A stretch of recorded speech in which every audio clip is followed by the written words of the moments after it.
الله الرحمن الرحيم. الحمد لله رب العالمين، والصلاة والسلام على سيد الأنبياء والمرسلين سيدنا ونبينا ومولانا محمد وعلى آله وأصحابه أجمعين. أما بعد، وعن ابن عمر رضي الله تعالى عنه أن النبي صلى الله عليه وسلم قال: إنما مثل صاحب القرآن كمثل صاحب الإبل المعقلة، إن عاهد عليها أمسكها وإن أطلقها ذهبت. متفق عليه.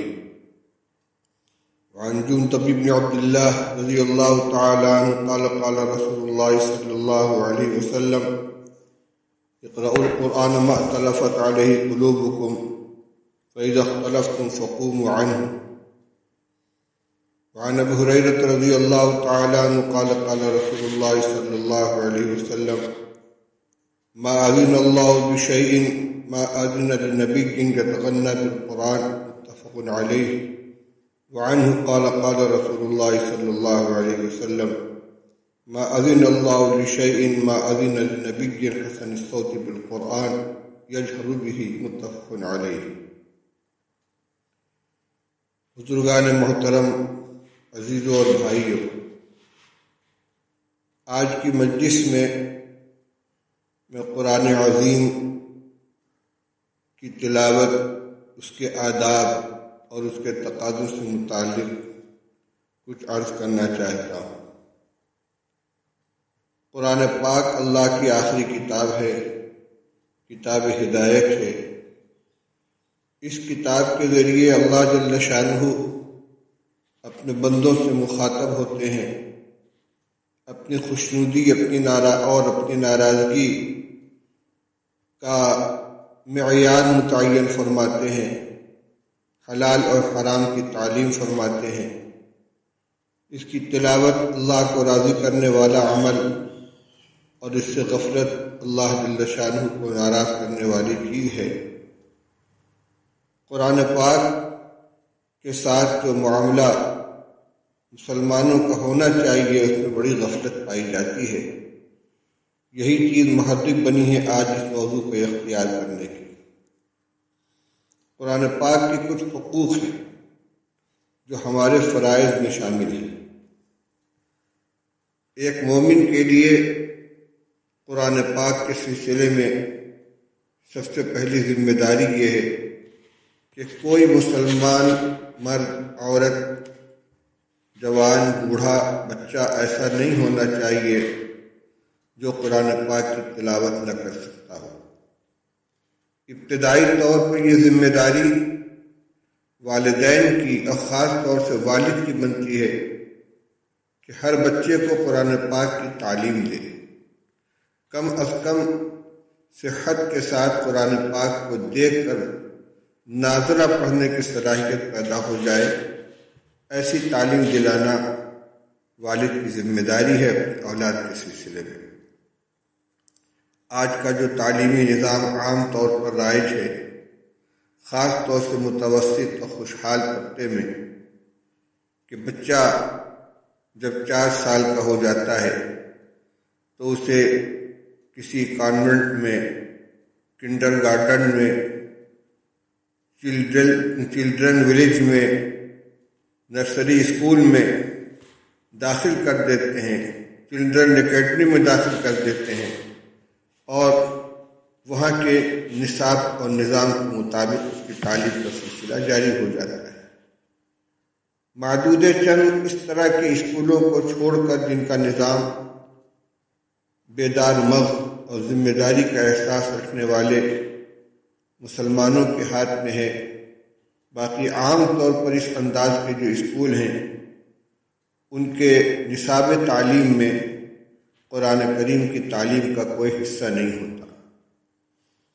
بچے کی تعلیم کا آغاز ہی اس انداز سے ہوتا ہے کہ وہاں سب سے زیادہ اہمیت انگلش میڈیم، انگلش اسپوکنگ، بلکہ انگریز کا سا انداز اختیار کرنے اور ان کی نقل کرنے میں اور ان کا ایک نمونہ بننے میں صرف کر دیا جاتا ہے، اور تعلیم کا مرحلہ جو آگے بڑھتا جاتا ہے، بستے کا وزن بھی بڑھتا جاتا ہے اور اس کا حجم بھی بڑھتا جاتا ہے، کتابوں کی مقدار اور تعداد بڑھتی جاتی ہے، قرآن پاک کی تعلیم سے کوئی تعلق ہی نہیں ہوتا۔ اسی طرح جو مکاتب ہیں جو صرف قرآن پاک کی تعلیم کے لیے نہیں ہیں، ان کے نصاب میں اگر قرآن پاک شامل بھی ہے تو اس کا حصہ اتنا ہے کہ اگر پوری توجہ اس پر نہ دی گئی تو 3-4 سال مکمل کرنے کے بعد یہ بچہ قرآن سہولت کے ساتھ پڑھنے کے لائق نہیں بن پاتا۔ اس لیے جس مدرسے میں یا جس اسکول کے اندر بھی بچے کو داخل کیا جائے، سرپرست کی ذمہ داری بنتی ہے کہ وہ بچے کو قرآن کا ناظرہ پڑھانے کی ترتیب بنائے۔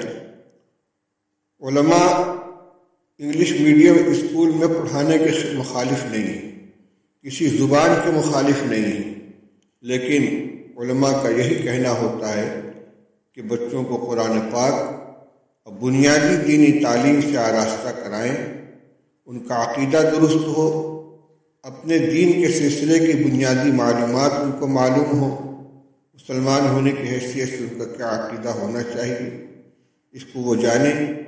پاکی ناپاکی کے جو ابتدائی وسائل ہیں جو تعلیم الاسلام وغیرہ کے اندر ذکر کیے گئے ہیں، ان کو وہ جانیں، اسلام میں اخلاق سے واقف ہوں، اور کم از کم قرآن پاک دیکھ کر پڑھنے کی ان کے اندر صلاحیت پیدا ہو جائے۔ آگے آپ کو اختیار ہے، اللہ نے توفیق عطا فرمائی، آپ کو حافظ بنائیں، عالم بنائیں، قاری بنائیں، یا آپ ان کو دنیاوی اعلیٰ تعلیم کے اندر مشغول رکھیں، انجینئر اور ڈاکٹر بنائیں، اس میں کوئی حرج کی بات نہیں، لیکن ان کی بنیاد مضبوط ہونی چاہیے۔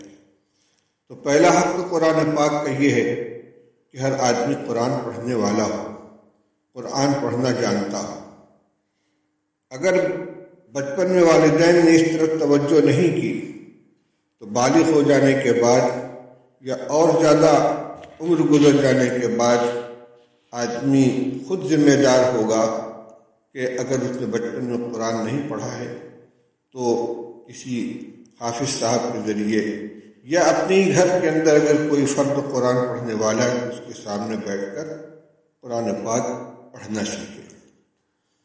اسی سلسلے کی دوسری بات یہ ہے کہ بعض لوگ بچپن میں قرآن پڑھ لیتے ہیں لیکن قرآن صحیح پڑھنا نہیں جانتے، مخارج کی رعایت نہیں، صفات لازمہ کی رعایت نہیں، قاف کاف سین شین تا طا ان حروف میں کوئی امتیاز نہیں ہوتا، اور اس غلطی کی وجہ سے الفاظ کے معنی تبدیل ہو جاتے ہیں۔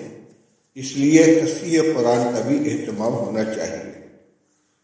حلقے بنا کر بیٹھیں، کوئی صحیح پڑھنے والا پڑھے اور اس کے بعد باقی لوگ اس کی نقل کریں۔ یعنی اگر بچپن میں قرآن پڑھ لیا اور صحت کا خیال نہیں رکھا تو جب اللہ تعالیٰ اس کا شعور عطا فرمائے تو تصحیح قرآن کا اہتمام کرنا چاہیے۔ تیسری ذمہ داری یہ ہے کہ ہمارے گھروں کے اندر قرآن پاک کی تلاوت کا معمول ہونا چاہیے۔ رمضان شریف کا مہینہ چل رہا ہے، اس مہینے میں قرآن پاک کی تلاوت کا بہت اہتمام کیا جاتا ہے۔ توفیق جس کو جتنی ملے، کوئی 4 ختم کرتا ہے، کوئی 5 ختم کرتا ہے، کم از کم 1-2 ختم کرنے والے تو عام طور پر مسلمان ہوتے ہیں، لیکن جس ذوق و شوق اور جس محنت کے ساتھ قرآن پاک کی تلاوت ماہ رمضان میں کی جاتی ہے، رمضان مبارک کے گزر جانے کے بعد پھر وہ توجہ قرآن کے سلسلے میں باقی نہیں رہتی، قرآن اٹھا کر طاق پہ رکھ دیا جاتا ہے، مہینوں ہو جاتا ہے، قرآن پاک کو ہاتھ لگانے کی نوبت نہیں آتی۔ یہ بات نہیں ہونی چاہیے۔ کم سے کم 40 دن کے اندر، اور بہتر یہ ہے کہ 1 مہینے کے اندر قرآن ضرور ختم ہو جائے، ایک پارہ یوم میں تلاوت کا معمول بنا لینا چاہیے۔ اتنا بھی نہ ہو سکے تو اپنے وقت کی گنجائش اور اپنے قرآن پڑھنے کی رفتار کو دیکھ کر جتنا بھی ہو سکے کچھ نہ کچھ وقت فارغ کر کے روزانہ قرآن پاک کا معمول بنانا چاہیے۔ اس کے بعد یہ قرآن جو ہمارے لیے کتاب ہدایت ہے اور اس پر ایمان لانا ہمارے ایمان کا اہم جز ہے، یہ اللہ کی کتاب ہے۔ اس حوالے سے ایک حق قرآن پاک کا یہ بنتا ہے کہ اس کے حلال کیے ہوئے کو حلال جانے، اس کے حرام کیے ہوئے کو حرام جانے، اور اسی کے ساتھ ساتھ ہماری زندگی بھی اس کے مطابق گزرے۔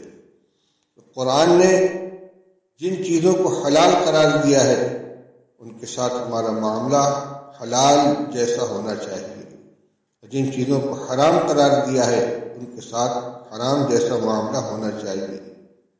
قرآن نے سود کو حرام قرار دیا ہے، جوا کو حرام قرار دیا ہے۔ اسی طرح قرآن پاک کے اندر کتنے چیزوں کے اوپر لعنت بھیجی گئی ہے، تو جن چیزوں کو قرآن نے حرام قرار دیا ہماری زندگی میں اس کا کوئی حصہ نہیں ہونا چاہیے۔ جن چیزوں پر لعنت بھیجی ہے اللہ جل شانہ نے قرآن پاک کے اندر، ان سے اپنے آپ کو ہم بچائیں، جھوٹ سے بچائیں، ظلم سے بچائیں، ناانصافی سے بچائیں، حق تلفی سے بچائیں، جھوٹی گواہی دینے سے اپنے آپ کو بچائیں۔ تو قرآن پاک کے احکام پر ایمان لے آنا، قرآن پاک کے احکام کے مطابق زندگی گزارنا قرآن پاک کا ایک حق ہے۔ یہ وہ ذمہ داریاں ہیں جو ایک مومن ہونے کی حیثیت سے ہر مسلمان کی بنتی ہیں۔ ہم خود بیٹھ کر اپنا جائزہ لیں، سب سے پہلے یہ دیکھیں کہ ہم کو قرآن پڑھنا آتا ہے یا نہیں۔ اگر نہیں تو آج اس کی فکر کریں اور جس طرح بھی ہو قرآن پڑھنے کی کوشش کریں۔ چند سورتوں کا زبانی یاد کر لینا اور نماز میں ان کو دہرا لینا صحت نماز کے لیے، قرأت کا فریضہ ادا کرنے کے لیے تو کافی ہو سکتا ہے، لیکن قرآن کے ساتھ ہمارا جو تعلق ہونا چاہیے کتاب الہی ہونے کی حیثیت سے، جو ہمارا اس کے ساتھ معاملہ ہونا چاہیے، اس کی ادائیگی اس کے ذریعے نہیں ہوتی۔ دراصل حقیقت ہم نے قرآن پاک کی عظمت کو نہیں پہچانا، اس کی تلاوت کی برکت کو نہیں پہچانا، اور اس کا جو مقام ہونا چاہیے ہمارے گھروں کے اندر، اس مقام کو ہم نے نہیں سمجھا۔ اللہ کے ذکر میں تسبیحات ہیں، درود شریف ہے، استغفار ہے۔ روایات سے معلوم ہوتا ہے کہ اگر کوئی شخص اب اتنی قرآن پاک کی تلاوت کرتا ہے کہ باقی اور چیزوں کا اس کو موقع نہیں ملتا، تو انشاءاللہ یہی تلاوت اس کے لیے کافی ہو جائے گی۔ قرآن کا پڑھنا اللہ کو پسند ہے، اللہ کی رحمت متوجہ ہوتی ہے قرآن پاک کی تلاوت کرنے والے کی طرف۔ میں نے ابھی خطبے کے بعد چند روایتیں پڑھی ہیں، ان کا ترجمہ آپ کے سامنے پیش کرتا ہوں، جس سے قرآن پاک کی تلاوت کے آداب بھی معلوم ہوں گے اور اس کا جو رتبہ ہے اللہ جل شانہ کے یہاں، خود رسول اللہ صلی اللہ علیہ وسلم کے اس کے ساتھ جو معاملہ تھا اس کے اوپر بھی روشنی پڑے گی۔ حفاظ کرام جن کو اللہ نے یہ توفیق عطا فرمائی کہ انہوں نے قرآن پاک کو اپنے سینے میں محفوظ رکھا، ان میں بہت سے خوش نصیب وہ ہوتے ہیں کہ جو پورے سال قرآن پاک کا دور کرتے رہتے ہیں، زبانی پڑھتے رہتے ہیں، اور ان کو قرآن مکمل ان کے سینوں میں محفوظ رہتا ہے۔ رمضان المبارک کے اندر تراویح میں قرآن سننے اور سنانے کے لیے ان کو بہت زیادہ محنت نہیں کرنی پڑتی، لیکن حفاظ کرام کی بڑی تعداد ایسی بھی ہے کہ پورے سال میں قرآن پاک کے دور کا اہتمام نہیں کرتے، دہرانے کی فکر نہیں کرتے، یہاں تک کہ جب رمضان کا مہینہ قریب آتا ہے تو کسی کے ساتھ بیٹھ کر محنت کرتے ہیں اور کسی طرح وہ رمضان گزار دیتے ہیں، کسی طرح وہ تراویح کی ذمہ داری سے سبکدوش ہو جاتے ہیں۔ یہ محنت پورے سال کی ہے۔ ابھی جو روایتیں آپ کے سامنے پڑھی گئیں، ان میں ایک روایت حضرت ابو موسیٰ اشعری رضی اللہ تعالیٰ عنہ عن ابی موسیٰ الاشعری رضی اللہ تعالیٰ عنہ قال قال رسول اللہ صلی اللہ علیہ وسلم تعاہدوا القرآن فوالذی نفسی بیدہ لہو اشد تفصیا من الابل فی عقولها متفق علیہ۔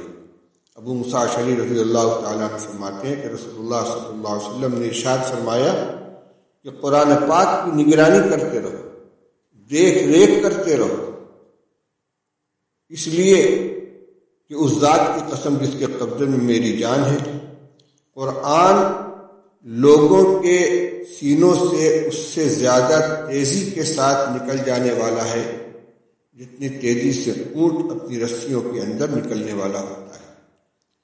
اونٹ کے پیر پہ رسی چڑھا کر بیٹھا دیا گیا، وہ حرکت دیتا رہتا ہے اپنے پیر، اور جہاں رسی اتری اٹھ کر چل دیتا ہے، ریگستان کی طرف نکل جاتا ہے۔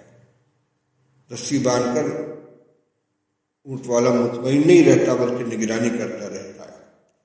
تو حافظ مطمئن نہ ہو جائے کہ میں تو حافظ ہوں، اسے برابر اپنے حفظ کا جائزہ لیتے رہنا چاہیے، اور اس کی شکل یہی ہے کہ تلاوت کرتا رہے۔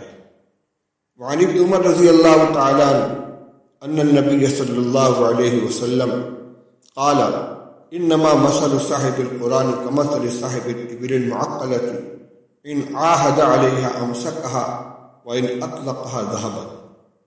تقریباً وہی مضمون ہے۔ عبداللہ بن عمر رضی اللہ تعالیٰ عنہ فرماتے ہیں کہ نبی کریم صلی اللہ علیہ وسلم نے ارشاد فرمایا کہ قرآن والے کی مثال اس اونٹ والے کی جیسی ہے کہ جس اونٹ کے پیر پر رسی چڑھا دی گئی ہو، اگر اس کی دیکھ ریکھ کرتا رہے گا تو اس کو روک کر رکھے گا، اور اگر اس کو چھوڑ دے گا تو وہ چلا جائے گا۔ یعنی اونٹ کو باندھ کر اس کے پیر پہ رسی چڑھا کر اگر مالک غافل ہو جائے گا تو وہ رسی چھوڑا کر نکل جائے گا، اور اگر اس کی نگرانی کرتا رہے گا تو روک کر رکھے گا۔ اسی طرح اگر حافظ قرآن پاک کو دہراتا رہے، دیکھتا رہے، اپنے حفظ کا جائزہ لیتا رہے تو قرآن سینے میں محفوظ رہے گا، ورنہ بھول سکتا ہے۔ عن ابن مسعود رضی اللہ تعالیٰ عنہ قال قال رسول اللہ صلی اللہ علیہ وسلم بئس ما لأحدهم ان يقول نسيت آية كيت وكيت بل نسي واستذكروا القرآن فإنه أشد تفصيا من صدور الرجال من النعم متفق علیہ۔ حضرت عبداللہ ابن مسعود رضی اللہ تعالیٰ عنہ فرماتے کہ رسول اللہ صلی اللہ علیہ وسلم نے ارشاد فرمایا کسی کے لیے یہ بات بہت بری ہے کہ وہ یوں کہے کہ میں نے فلاں فلاں آیت بھلا دی، بلکہ اسے بھلا دیا گیا۔ یعنی قرآن کے بھولنے کی نسبت اپنی طرف کرنا کہ میں نے آیت بھلا دی، یہ آیت میرے یادداشت سے نکل گئی، اس کو اپنا فعل قرار دینا یہ بڑی محرومی کی بات ہے۔ حقیقت یہ ہے کہ وہ اس کے سینے سے وہ نکال دیا گیا۔ کیوں نکال دیا گیا؟ فرما واستذکروا القرآن، اور قرآن کو یاد کرتے رہو، اس کی یاد کا جائزہ لیتے رہو، کیونکہ قرآن لوگوں کے سینوں سے اس سے زیادہ تیزی سے نکلنے والا ہے جتنا چوپایا اپنی رسی سے نکلتا ہے۔ یہ چند صحابہ کرام کی روایتیں جو سب کے سب ایک ہی مضمون کو مختلف الفاظ میں بیان فرما رہے ہیں۔ قرآن پاک کی تلاوت کا ایک ادب یہ ہے کہ دل جمعی اور شوق اور رغبت کے ساتھ تلاوت کرے۔ عن جندب بن عبد اللہ رضی اللہ تعالیٰ عنہ قال قال رسول اللہ صلی اللہ علیہ وسلم اقرأوا القرآن ما اختلفت علیہ قلوبکم فإذا اختلفتم فقوموا عنہ متفق علیہ۔ جندب بن عبد اللہ رضی اللہ تعالیٰ عنہ فرماتے ہیں کہ رسول اللہ صلی اللہ علیہ وسلم نے ارشاد فرمایا کہ قرآن پڑھو جب تک اس پر تمہارا دل جمے، جب تک دل جمعی حاصل ہو اس وقت تک تلاوت کرتے رہو، اور جب دل جمعی ختم ہو جائے تو اٹھ جاؤ۔ یعنی مقدار پوری کرنے کے لیے اتنا پڑھنا ہے، ورق پلٹ پلٹ کے دیکھ رہے ہیں کتنا باقی ہے، جلدی جلدی مقدار پوری کر رہے ہیں، دھیان کسی اور طرف ہے، یہ نہیں ہونا چاہیے، بلکہ جب تک دھیان لگے، توجہ ہو قرآن پاک کی طرف، اس وقت تک پڑھے، اور جب کسی وجہ سے، کسی مشغولی کی وجہ سے، دل و دماغ میں کسی ضرورت کے تازہ ہو جانے کی وجہ سے، یا طبیعت کے اندر کسل مندی آ جانے کی وجہ سے دھیان نہ لگ رہا ہو تو نشان لگا کر رکھ دینا چاہیے۔ پھر جب طبیعت میں نشاط پیدا ہو، بشاشت پیدا ہو، دوبارہ لے کر بیٹھے۔ تو ایک ادب یہ ہے کہ قرآن کو ذوق و شوق کے ساتھ پڑھنا چاہیے اور دل جمعی کے ساتھ پڑھنا چاہیے، اچاٹ ذہن کے ساتھ قرآن کی تلاوت نہیں ہونی چاہیے۔ ایک ادب قرآن پاک کا یہ ہے کہ خوش الحانی کے ساتھ قرآن پاک کی تلاوت کرے۔ چنانچہ رسول اللہ صلی اللہ علیہ وسلم کی تلاوت کا بھی یہی انداز بیان کیا گیا ہے۔ آپ ٹھہر ٹھہر کر اطمینان سے تلاوت کرتے تھے، اور رسول اللہ صلی اللہ علیہ وسلم نے یہ بھی ارشاد فرمایا کہ جو شخص خوش الحانی کے ساتھ دھیان لگا کر شوق کے ساتھ قرآن کی تلاوت کرتا ہے، اللہ تعالیٰ کی رحمت اس کی طرف متوجہ ہوتی ہے۔ وعن ابی ہریرہ رضی اللہ تعالیٰ عنہ قال قال رسول اللہ صلی اللہ علیہ وسلم ما اذن اللہ بشیء ما اذن لنبی یتغنى بالقرآن متفق علیہ۔ وعنہ قال قال رسول اللہ صلی اللہ علیہ وسلم ما اذن اللہ بشیء ما اذن لنبی حسن الصوت بالقرآن یجہر به متفق علیہ۔ حضرت ابو ہریرہ رضی اللہ تعالیٰ فرماتے کہ رسول اللہ صلی اللہ علیہ وسلم نے ارشاد فرمایا، اللہ تعالیٰ کسی چیز کی طرف ایسی توجہ نہیں فرماتے جیسی توجہ نبی کی آواز کی طرف فرماتے ہیں جو خوش الحانی کے ساتھ قرآن پاک کی تلاوت کر رہا۔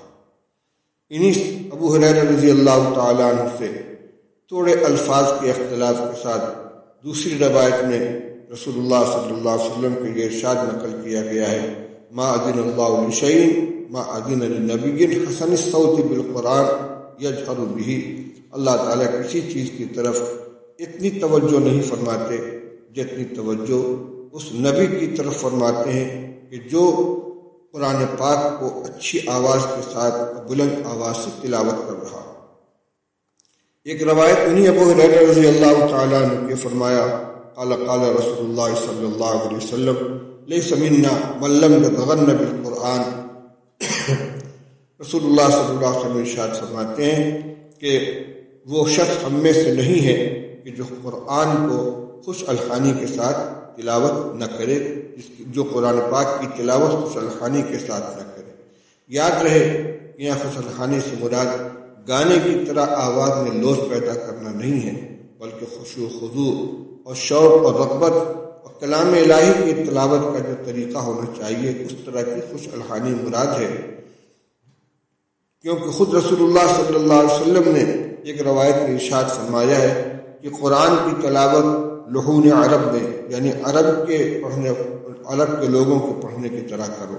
تو یہ خوش الحانی وہی ہوگی کہ جو قرآن کے پڑھنے کا طریقہ ہے، شوق اور رغبت کے ساتھ اس طرح قرآن پاک کو پڑھا جائے۔ قرآن کا پڑھنا اور اس کا سننا دونوں نبی کریم صلی اللہ علیہ وسلم کی سنت ہے۔ اس سلسلے میں دو روایتیں سنیے۔ وعن عبداللہ بن مسعود رضی اللہ تعالیٰ عنہ قال قال لی رسول اللہ صلی اللہ علیہ وسلم وهو علی المنبر اقرأ علی قلت اقرأ علیک وعلیک انزل قال انی احب ان اسمعه من غیری فقرأت سورة النساء حتى اتيت الى هذه الآية فكيف اذا جئنا من كل امة بشهيد وجئنا بك على هؤلاء شهيدا قال حسبك الآن فالتفت الیہ فاذا عیناہ تذرفان متفق علیہ۔ حضرت عبداللہ بن مسعود رضی اللہ تعالیٰ عنہ فرماتے ہیں کہ مجھ سے رسول اللہ صلی اللہ علیہ وسلم نے ارشاد فرمایا، ذرا حالے کہ آپ منبر پر تھے، فرمایا کہ تم مجھے قرآن پڑھ کر سناؤ۔ میں نے عرض کیا میں آپ کو قرآن سناؤں جبکہ آپ ہی پر قرآن اترا ہے، آپ ہی پر نازل ہوا ہے۔ آپ نے فرمایا میں چاہتا ہوں کہ میں قرآن کو دوسرے سے سنوں۔ چنانچہ میں نے آپ کے سامنے سورہ نساء کی تلاوت شروع کی، یہاں تک کہ جب میں اس آیت پر پہنچا کیف اذا جئنا من کل امت بشہید وجئنا بک علی ہؤلاء شہیدا، جس کا ترجمہ یہ ہے کہ اس وقت کیا حال ہوگا جب کہ ہم ہر امت میں سے ایک گواہ لے آئیں گے اور آپ کو ان سب کے اوپر گواہ بنا کر کھڑا کریں گے۔ جب میں اس آیت پر پہنچا تو رسول اللہ صلی اللہ علیہ وسلم نے ارشاد فرمایا اب بس کرو، حسبک الآن، اب بس کرو۔ عبداللہ بن مسعود رضی اللہ تعالیٰ فرماتے ہیں کہ میں نے آپ کی طرف متوجہ ہو کر دیکھا تو آپ کی دونوں آنکھوں سے آنسو بہہ رہے تھے۔ قرآن پاک کی تلاوت کا بھی یہ اثر تھا۔ دوسرے، اس آیت کریمہ کے اندر جو مضمون بیان کیا گیا ہے، میدان محشر کا نقشہ کھینچا گیا ہے کہ وہاں ہر امت اور ہر جماعت کے اوپر ایک گواہ کھڑا کیا جائے گا اور رسول اللہ صلی اللہ علیہ وسلم کو ان سب کے اوپر گواہ بنایا جائے گا۔ اس وقت کے اس حال کا تصور کر کے رسول اللہ صلی اللہ علیہ وسلم کی آنکھیں ڈبڈبا آئیں، آپ کی آنکھوں سے آنسو نکلنے لگا۔ یہ تو عمل ہے کہ رسول اللہ صلی اللہ علیہ وسلم نے دوسرے صحابی سے قرآن پاک پڑھوا کر سنا۔ اب خود حضور صلی اللہ علیہ وسلم کا دوسرے کو سنانا۔ وعن انس رضی اللہ تعالیٰ عنہ قال قال رسول اللہ صلی اللہ علیہ وسلم لأبی بن کعب رضی اللہ عنہ ان اللہ امرنی ان اقرأ علیک القرآن قال اللہ سمانی لک قال نعم قال وقد ذکرت عند رب العالمین قال نعم فذرفت عیناہ وفی روایت ان اللہ امرنی ان اقرأ علیک لم یکن الذین کفروا قال وسمانی قال نعم فبکا متفق علیہ۔ حضرت انس بن مالک رضی اللہ تعالیٰ عنہ فرماتے ہیں کہ رسول اللہ صلی اللہ علیہ وسلم نے حضرت ابی بن کعب رضی اللہ تعالیٰ عنہ سے فرمایا کہ اللہ نے مجھے اس بات کا حکم دیا ہے کہ میں تمہارے سامنے قرآن کی تلاوت کروں، میں تمہیں قرآن پڑھ کر سناؤں۔ حضرت ابی بن کعب رضی اللہ تعالیٰ نے عرض کیا اللہ سمانی لکا، یا رسول اللہ کیا اللہ نے آپ سے میرا نام لے کر کہا ہے؟ نعم، آپ نے فرمایا ہاں۔ کہنے لگے فقط ذکرت عند رب العالمین، رب العالمین کے سامنے میرا نام لیا گیا، میرا تذکرہ کیا گیا۔ آپ نے فرمایا نعم، ہاں۔ وذرفت عیناہ، ابی بن کعب رضی اللہ تعالیٰ عنہ کی آنکھوں سے آنسو جاری ہو گئے۔ پر میں کتنا خوش نصیب، اللہ جل شانہ کہ میرا نام لیا گیا، میرا نام لے کر رسول اللہ صلی اللہ علیہ وسلم سے فرمایا گیا ہے کہ ابی بن کعب کو قرآن پڑھ کر سنائیے۔ ایک روایت میں یوں ہے کہ آپ نے فرمایا کہ اللہ نے مجھے حکم دیا ہے کہ میں تمہارے سامنے لم یکن الذین کفروا کی تلاوت کروں۔ حضرت ابی بن کعب نے فرمایا وسمانی، اللہ نے میرا نام لیا ہے؟ قال نعم، آپ نے فرمایا ہاں۔ اس پر وہ رو پڑے۔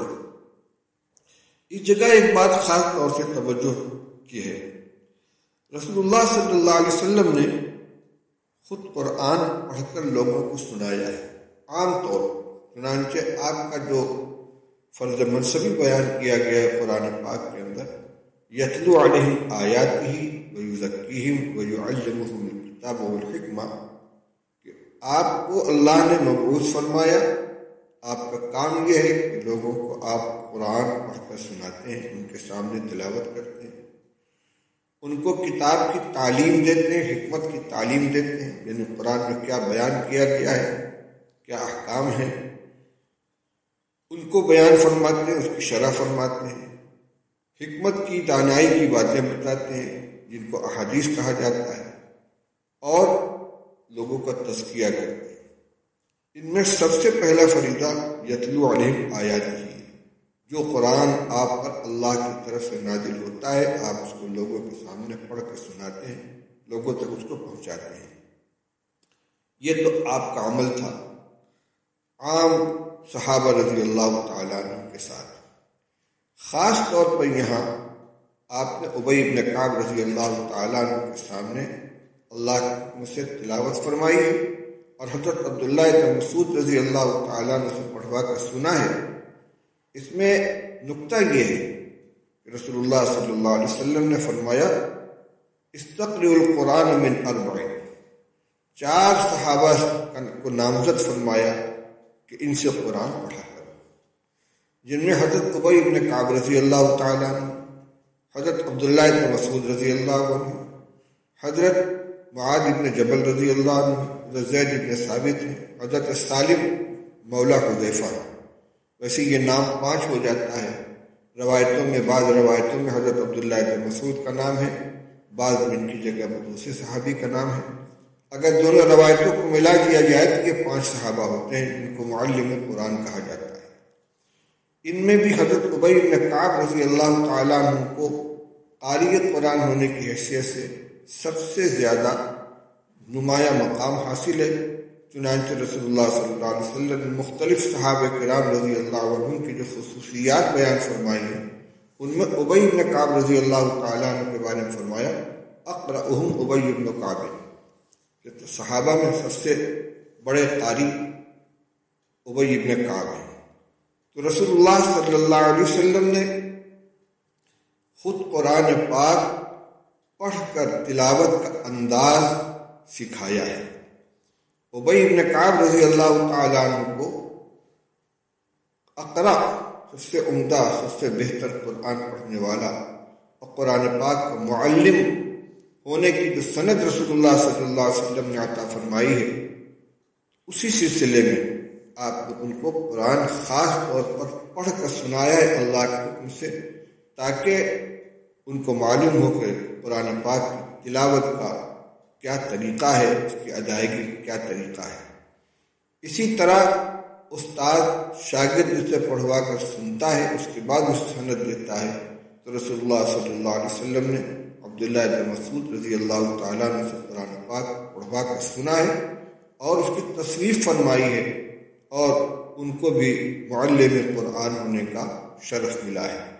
اس سے ایک بات یہ معلوم ہوئی کہ قرآن کی تصحیح کے لیے ہر شخص کے لیے ضروری ہے کہ کسی صحیح قرآن پڑھنے والے کے سامنے کم از کم 1-2 بار پورے قرآن کا اعادہ کر لے۔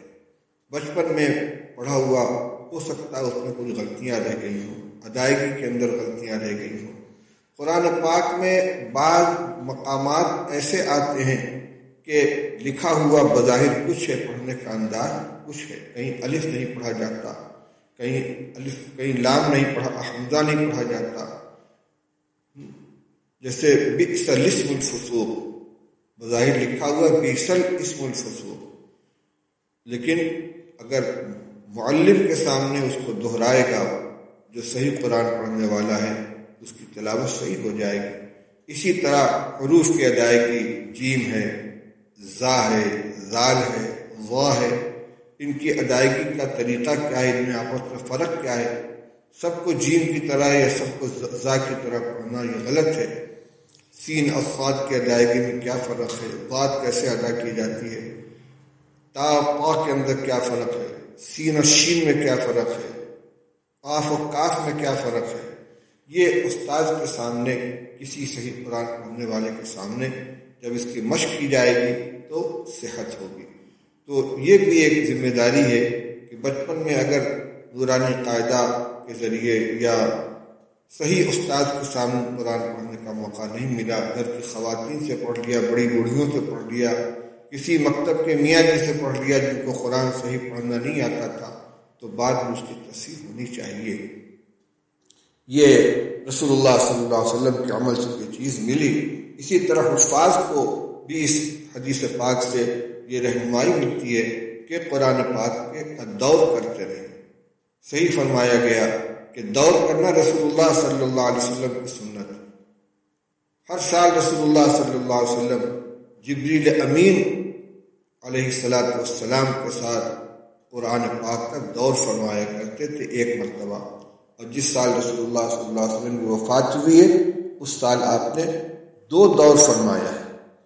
تو یہ دور کرنا صرف رمضان کی تراویح سنانے ہی کے لیے نہیں ہے، بلکہ خود رسول اللہ صلی اللہ علیہ وسلم کی سنت ہے، اس کا حفاظ کرام کو اہتمام ہونا چاہیے۔ یہ چند آداب جو میں نے قرآن پاک کے سلسلے میں آپ کے سامنے ذکر کیے ہیں، یہ بس مجھ کے نمونہ دوبارے ہے، یہ مکمل یہ اس کے آداب نہیں آ سکے، اس لیے کہ محدود وقت کے اندر گفتگو کرنی مقصود ہوتی ہے۔ جو حق قرآن پاک کا اس کو پہچانیں۔ ایک ضروری بات جو مختصراً عرض کر کے اپنی بات ختم کرنا چاہتا ہوں کہ یہ ساری کی ساری چیزیں قرآن کی تلاوت سے متعلق ہیں۔ قرآن کے ذریعے اللہ تعالیٰ ہم سے مخاطب ہوتے ہیں۔ ایک تو قرآن کی تفسیر کا مسئلہ ہے، اس کی باریکیاں ہیں، اس کے نقطے ہیں، یہ تو ماہر علماء کرام کا کام ہے۔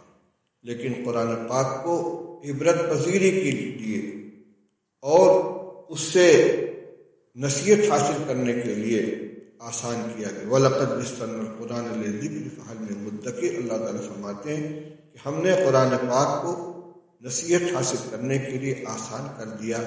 ہے کوئی نصیحت حاصل کرنے والا؟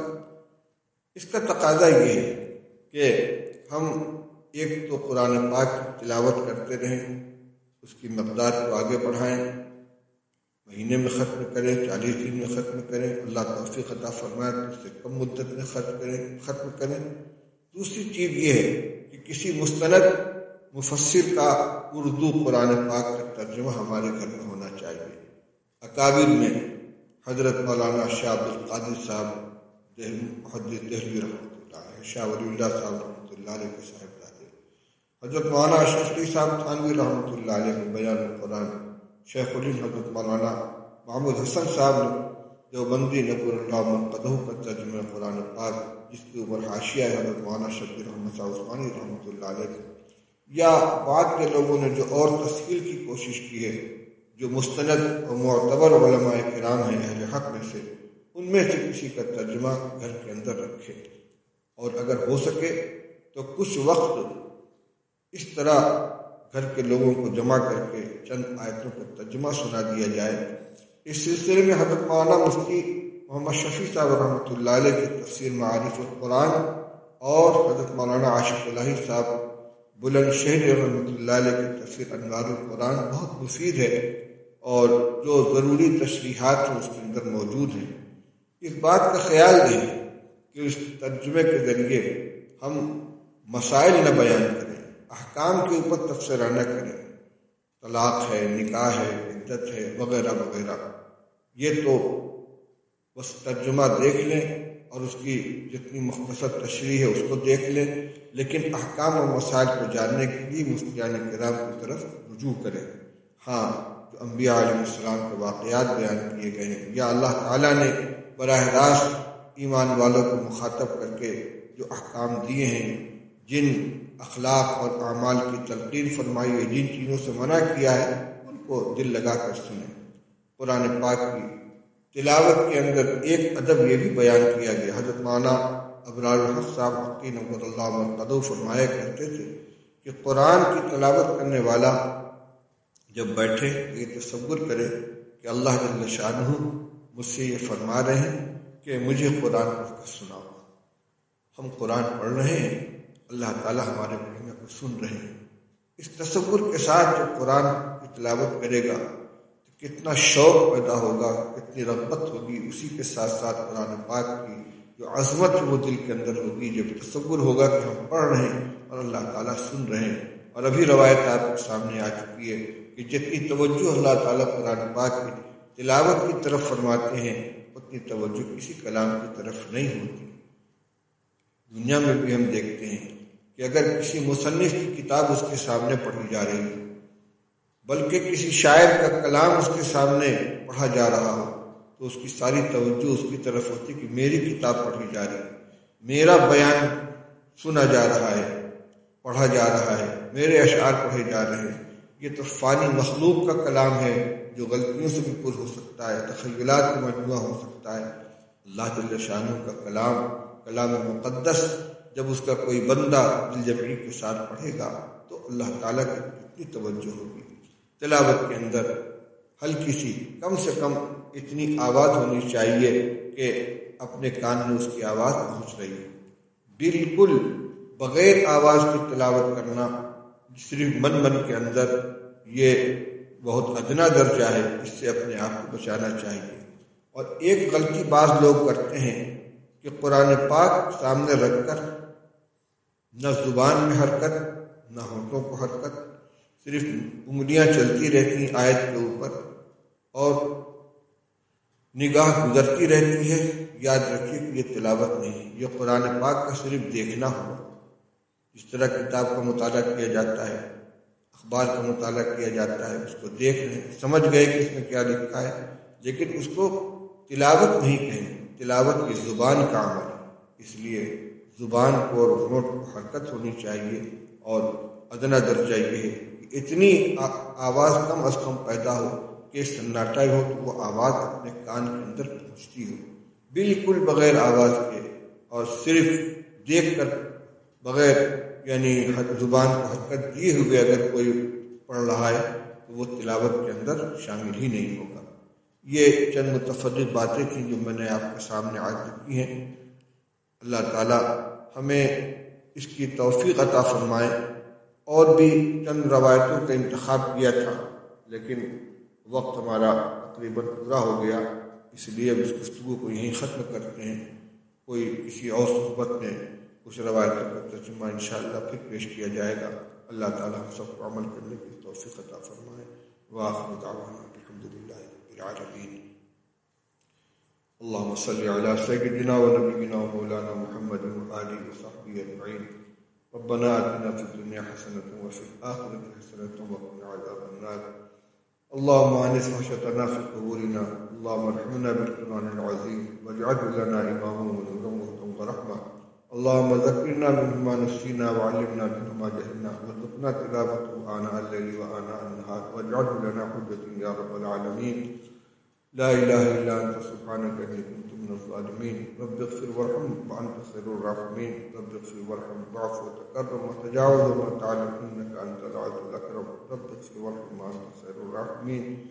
اے اللہ ہمیں قرآن پاک کی عظمت سمجھنے کی توفیق عطا فرما، قرآن پاک کی صحیح تلاوت کرنے کی توفیق عطا فرما، ہمارے گھروں کو قرآن پاک کے نور سے منور فرما، ہمارے سینوں کو منور فرما، قرآن پاک کی تلاوت کے ذریعے ہمارے دلوں کے زنگ کو دور فرما، ہمارے دلوں میں اپنی خشیت اور اپنی محبت پیدا فرما، ہمارے گھروں کو تلاوت قرآن پاک سے آباد فرما، قرآن کے سلسلے میں جو حقوق ہمارے اوپر عائد ہیں اللہ ان کو ادا کرنے کی توفیق عطا فرما۔ ماہ مبارک کے جو ایام باقی رہ گئے ہیں اللہ ان کی قدر دانی کی اور صحیح طریقے پر ان کو گزارنے کی توفیق عطا فرما۔ ہم سب کو شب قدر کی مقبول عبادت مرحمت فرما، اس کو برکتوں سے مالا مال فرما۔ ربنا آتنا فی الدنیا حسنۃ وفی الآخرۃ حسنۃ وقنا عذاب النار، وصلی اللہ علی النبی الکریم برحمتک یا ارحم الراحمین۔